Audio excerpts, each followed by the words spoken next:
Fetid Moppet. Look, I'm a 90s baby. I grew up on the Muppets. So when I heard this, I was like, is he calling her a Muppet? Like, Kermit? Like, what we doing here? Miss Piggy? Like, which one? Like, I don't... Peace and much love. Honey Gold Jasmine back to talk about season 2, episode 2 of Severance. Goodbye, Mrs. Selvig. And it gets deep because we get to see in this episode what truly happened with the outies of the indie art department. Yes. I honestly wish they put out episode 1 and 2 at the same time, but I get that they wanted us to speculate, theorize, and all that good stuff. One thing about Severance, you gonna work on your brain for sure. And I love it as a writer, as somebody that's like so into reading and just dissecting things. Like, this show is scratching all the right parts of my brain. So walk with me. We're going to just have a cozy chat, right? And I say cozy chat because I'm not the channel that's necessarily going to be breaking down every little thing in Severance, but I am the channel where it's like, you feel like we just talking like homegirls, homeboys, homebodies. I just need somebody to talk to about this show. And I got my girl watching it. I got one of my best friends of like all time watching the show. So shout out to you if you're watching this. I am going to just start at the top. If you've been here before, you know it's going to be spoilers, okay? I ain't giving no warnings. This is your warning. Just going to start from top to back and pretty much like recap the episode in my own way. But I think that we're all at this point in the show still pretty much in the dark about what the heck is going on. And so I want to share my theory at the end of what I think is going on, right? So with all that being said, let's start at the beginning with Mark screaming, "She's alive!" to the whole book club. And for some reason, the whole book club being like emptied out after that, that's hella suspicious. I don't trust Rickon at all. Even as they're sitting around the kitchen island talking about it, and Devin's like digging for more, like, hey, what do you think that meant? You was holding the picture of your wife when you said it. Rickon's trying to convince you that you were talking about the baby. But another thing that I thought was really interesting about this whole scene, which I rewinded hella times because there were so many little things to pick up. Just like I said with Rick and name being a combination of Rick and N, and that kind of representing his successful reintegration of his innie and his outie. We have him trying to combine Miss Cobell and Mrs. Selvig into Cobellsvik. Tell me, I can't remember. Tell me in the comments what it was. I might even go back in editing and put it, but I didn't put it in my notes exactly what he said, but I did catch that. I'm telling you, man, like, he is somebody that has successfully combined his innie and outie self. Unbeknownst to Devin somehow, why postpone your whole book club because he's saying she's alive? Rickon could have spun that any type of way for the party. Why shut down the whole party? It makes no sense. That's why I don't trust Rickon. We cannot skip, hop, and jump over the fact that Devin was like, hey, just so I know it's you, what's my real name? And Mark says Persephone. Again, Severance is never going to disappoint with the rabbit holes they can take you down, because if you know Greek mythology, which I'm pretty sure a lot of y'all do, because it's another one of those things that you can go down the rabbit hole of that Severance fans may love, finding all the different meanings of. Persephone was the daughter of Zeus and the goddess of spring, and she was kidnapped by Hades. And when she was kidnapped, her mother was so grief-stricken that she just stopped caring about harvesting on earth and making things bloom and whatnot. And she said, I need my baby back, okay? When they did get her back, unfortunately, she had ate fruit of the underworld, which bound her to the underworld, so that she had to live a severed life, basically as an innie and an outie, on earth for 6 months, and then underground for another 6 months, okay? And that's how we so-called get the seasons, right? Now, again, this to me is connecting back to the fact that Devin and Rickon really are more than meets the eye. Are they plants? Are they some type of like, I don't know. Are we dealing with a Truman Show situation where maybe not everybody is aware, but some people are aware that Mark is this desired target of interest for whatever reason, and people have been planted around him to kind of keep him controlled. The fact that he already goes into Lumon with these like leadership qualities that he's not even really clocking tells me that maybe in some other life, in some other period of his life, he was this leader that maybe was trying to take Lumon down with Miss Casey, Gemma, and they somehow got caught up in this Lumon stuff and totally were white and forgot about this previous life and these motivations. That's a part of my theory. And her name being that, for real, Devin's name being that, is kind of giving, again, more rabbit holes to go down to make you just wonder, right?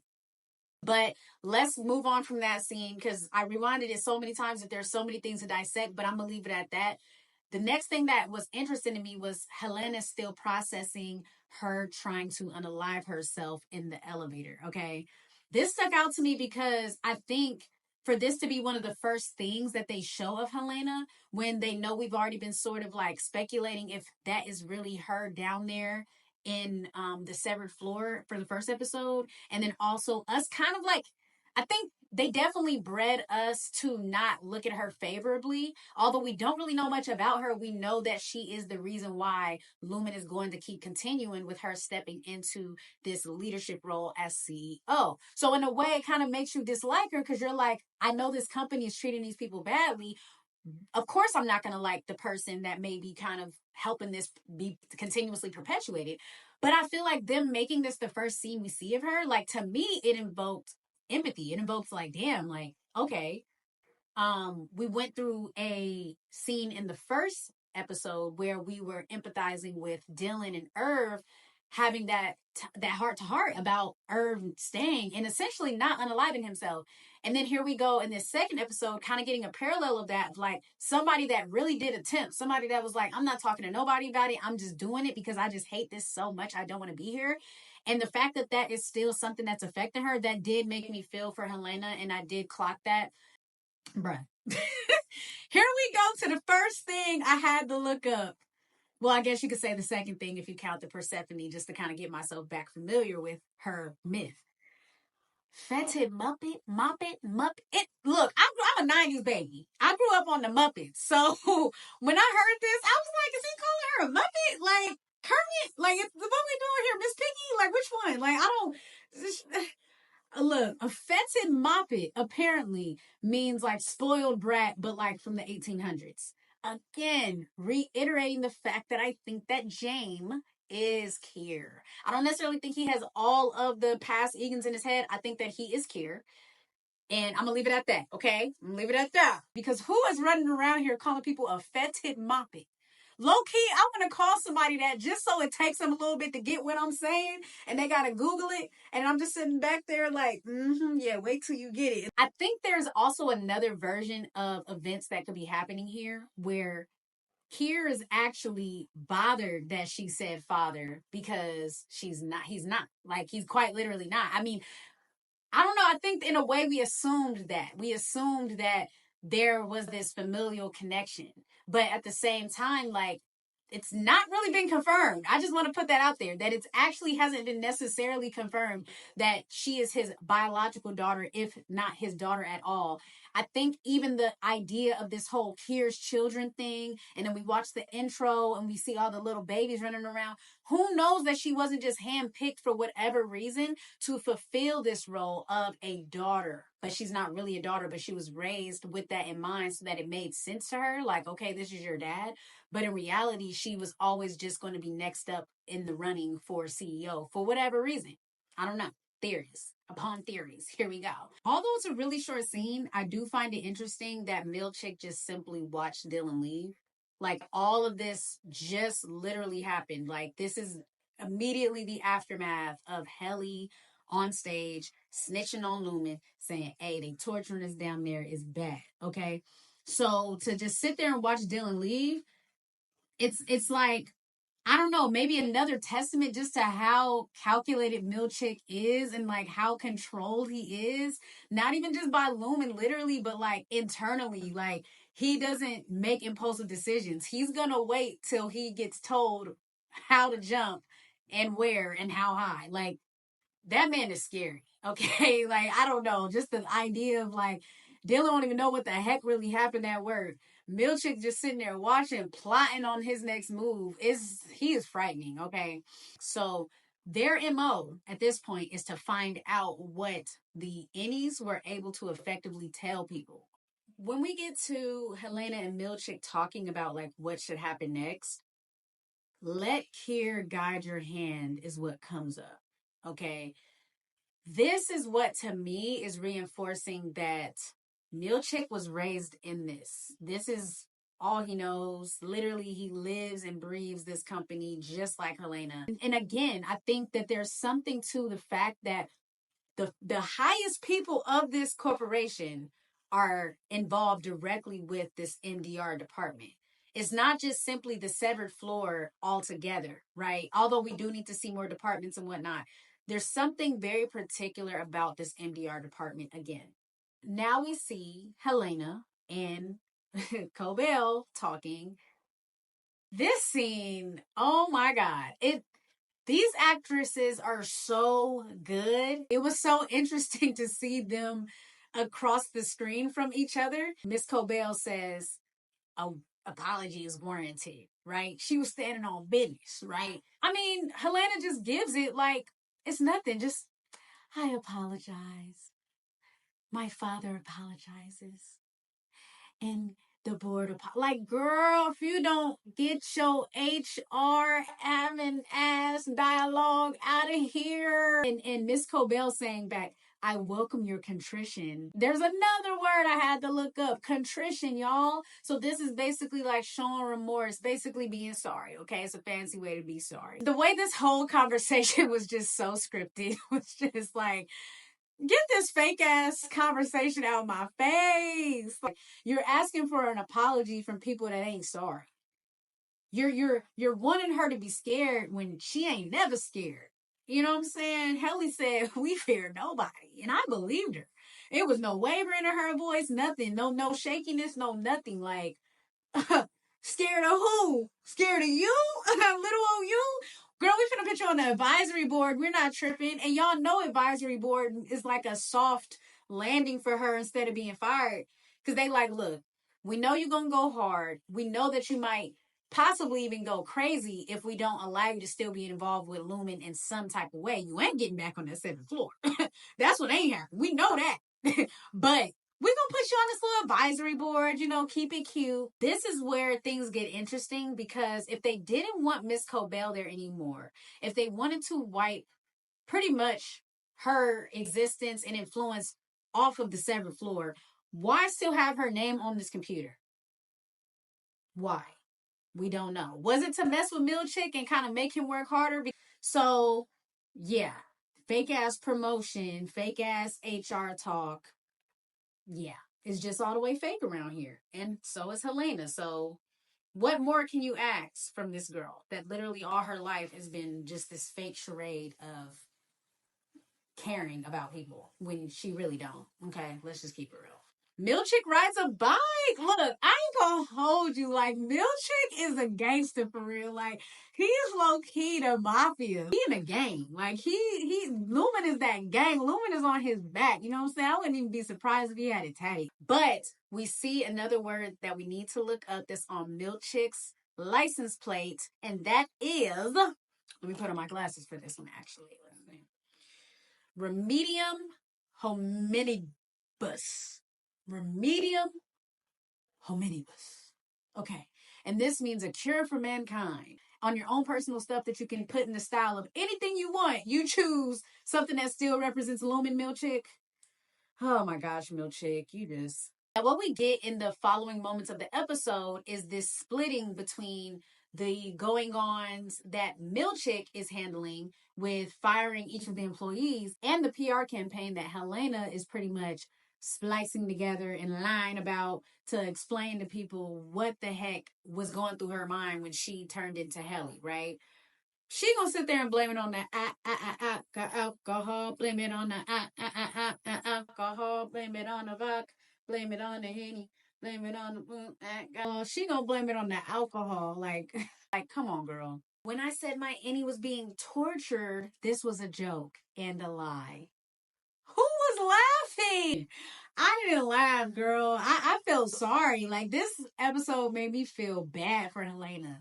Damn, girl. And it's hella late at night. You still at work? So we see Irv and Dylan get fired by Milchick. Again, no emotions, all script. This is business as usual for Milchick, okay? Irv and Dylan getting fired, right? So naturally your mind goes to Mark, like, he's about to get fired too, right? That would explain the large gap of time between when they're in the office and out the office, right? Nah. Literally, Milchick pull up at Devin house.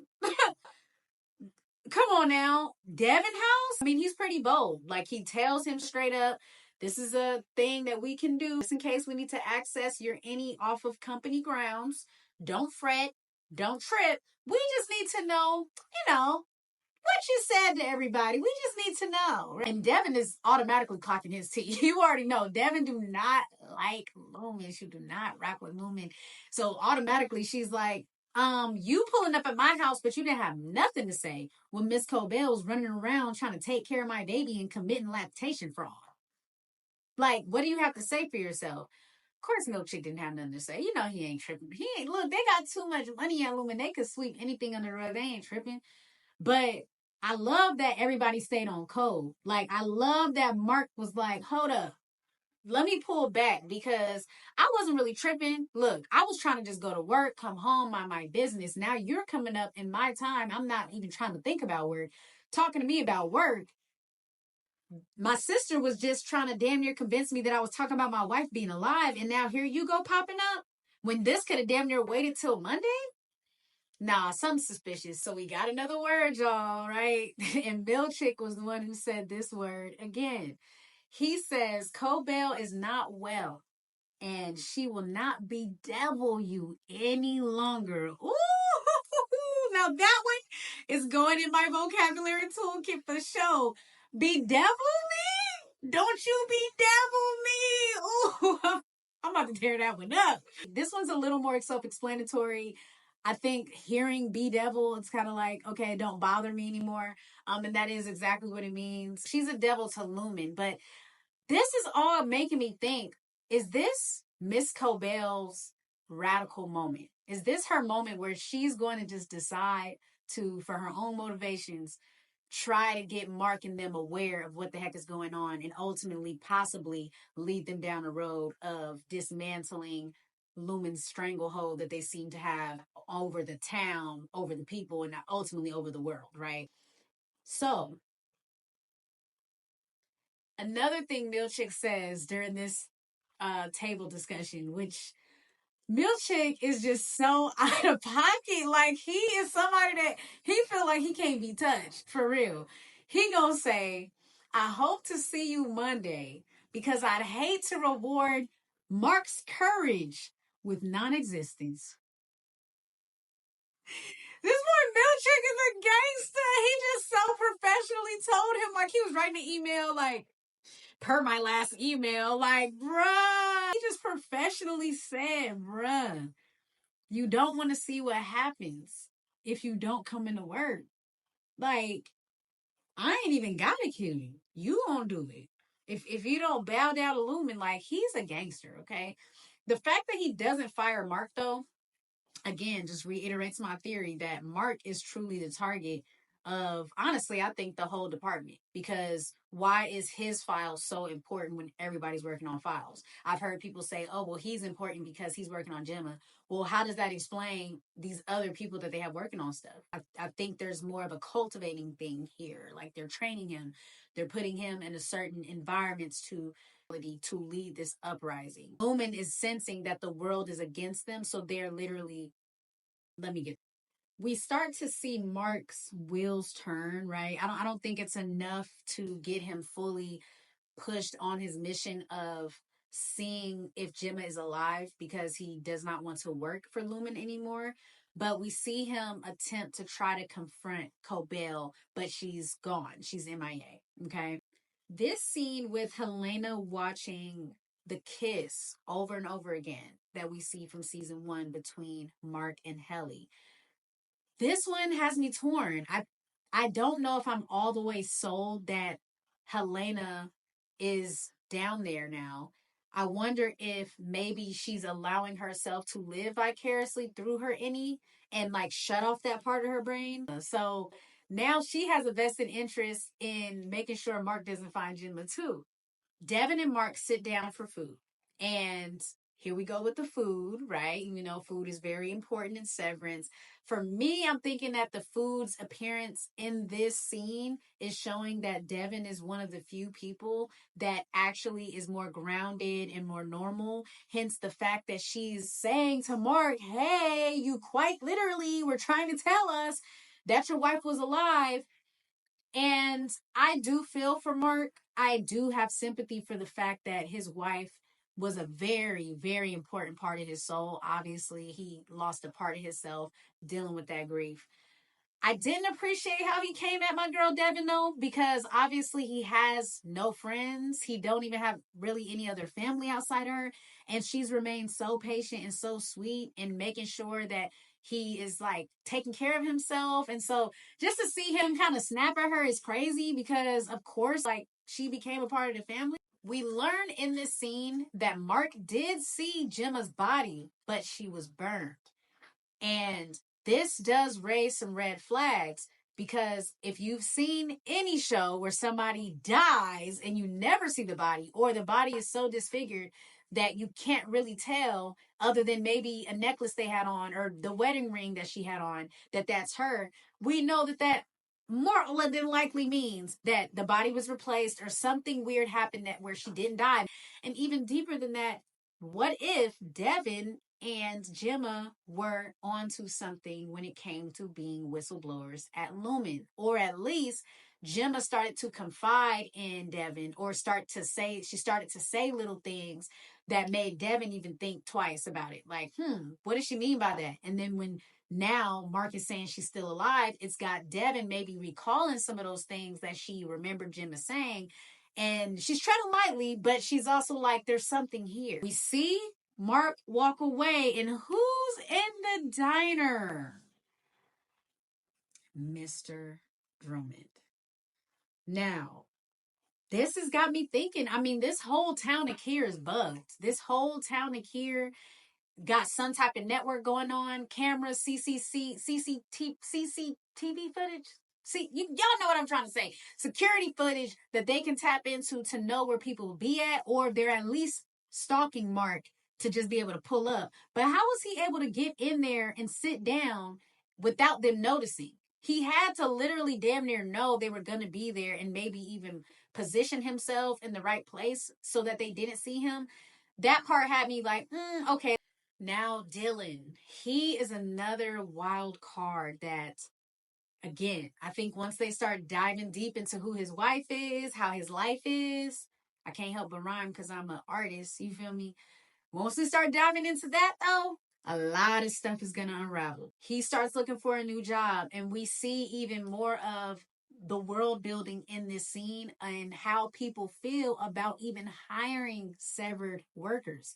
They don't even like the idea that Lumen could have an influence on their company somehow, right? They could switch on the any, learn industry secrets, start causing chaos in the workplace.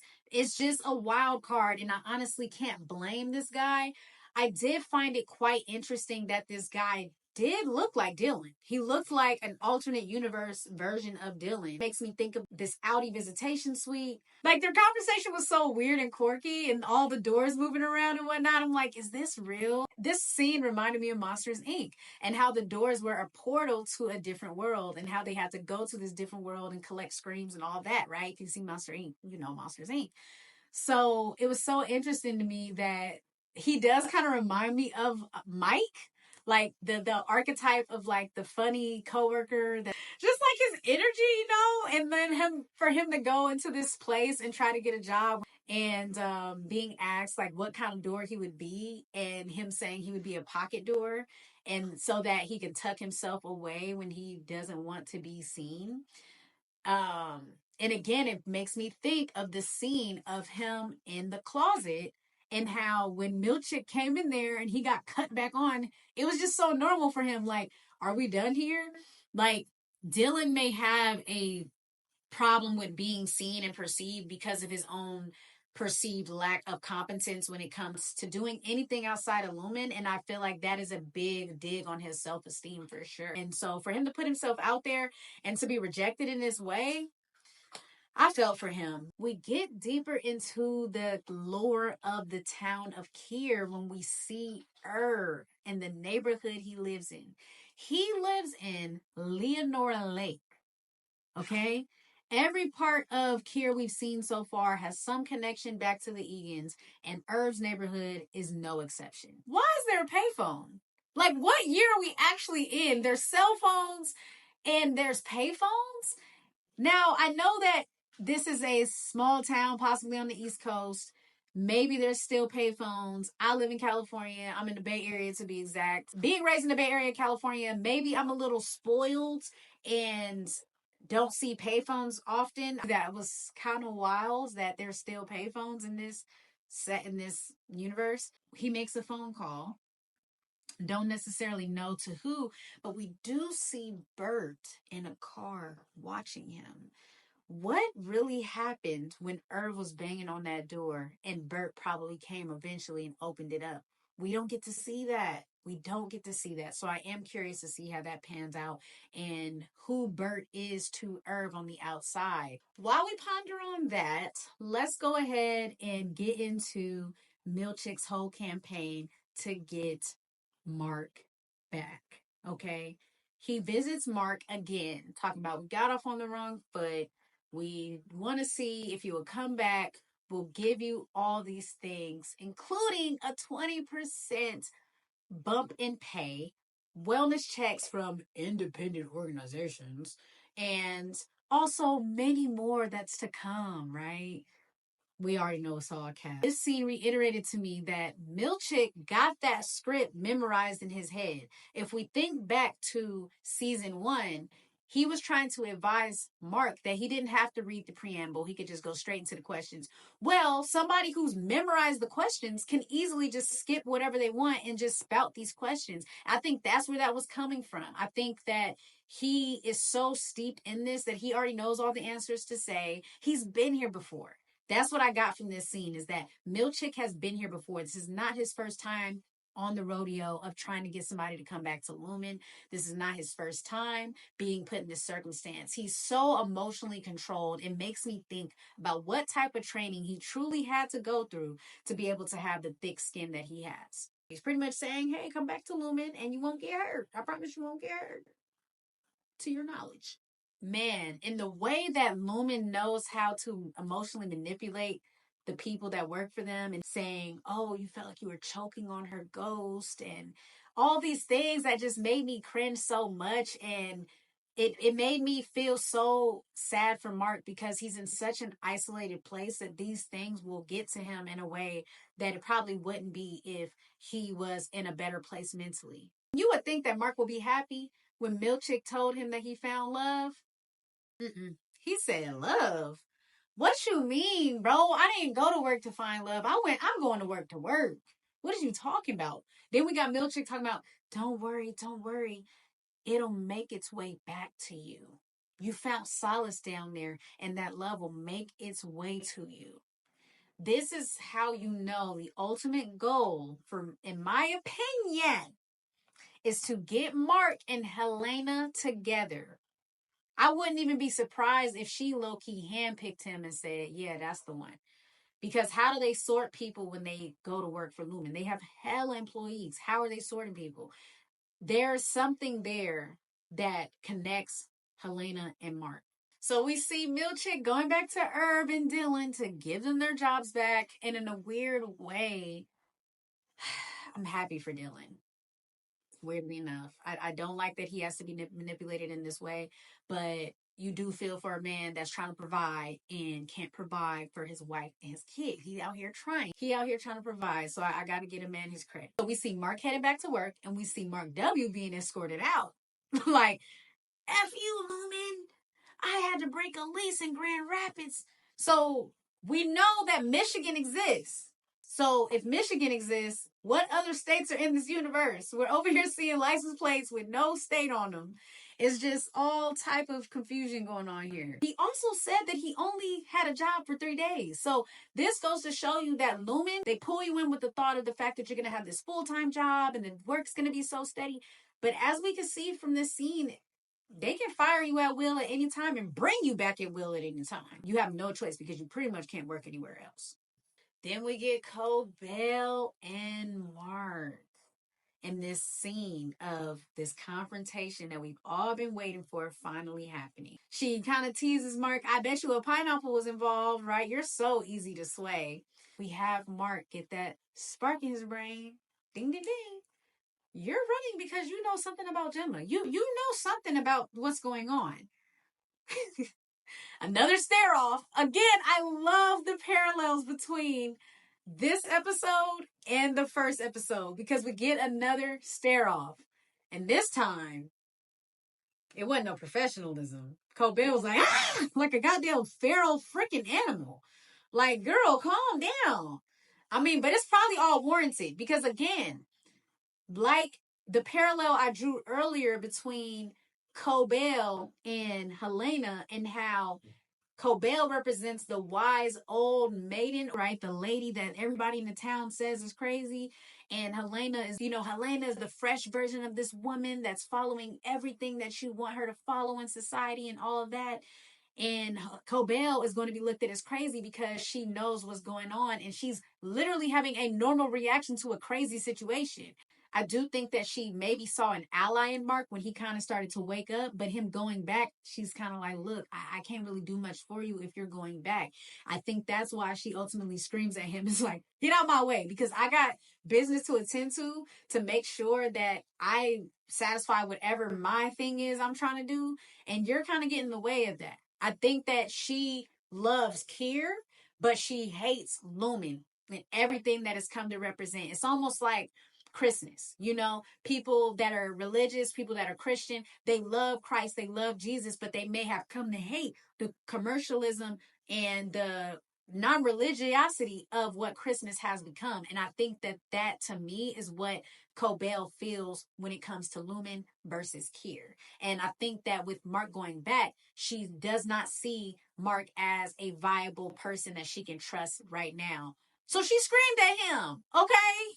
I'm trusting that she is having a normal reaction to very abnormal situation, but because we're seeing it from this perspective, it just looks crazy right now. Okay. And the episode ends. This episode actually went way faster than I thought, even though this is the traditional length of an episode. We're fed so much information and it's meant to be a parallel between the first episode. So they had to kind of tie up a lot of loose ends rather than advancing the story. Now we get to chew on this, fill in some gaps. We know for surely that this was not a 5-month gap now. We know that this was literally 48 hours, I guess you could say 2 to 3 days of shenanigans on Lumen's part. And Helena's message may be just enough for them to just move on and check their pocketbooks and see if they made more money, honey. I'm still standing on business that I think that Gemma and possibly Mark and maybe even Devin to a certain extent are really whistleblowers that have been influenced by Lumen in one way or another their whole lives. Maybe even in childhood, Devin and Mark had some sort of Lumen experience. Something led them to move to this town. This seems like a town that you only really move to if you are involved with Lumen in some type of way. This seems to me to be a company town. Even the fact that Mark W. broke a lease from Michigan to be able to come to work at Lumen. I think that this is a town people only stay in if they're connected. There's more to Devin than meets the eye. Why come and move in this town that is not only named after members of the Egan family that run Lumen? Why move to this town if you're so against Lumen? Especially because she does seem to be an intelligent woman that would look up these things and go online and search these different meanings.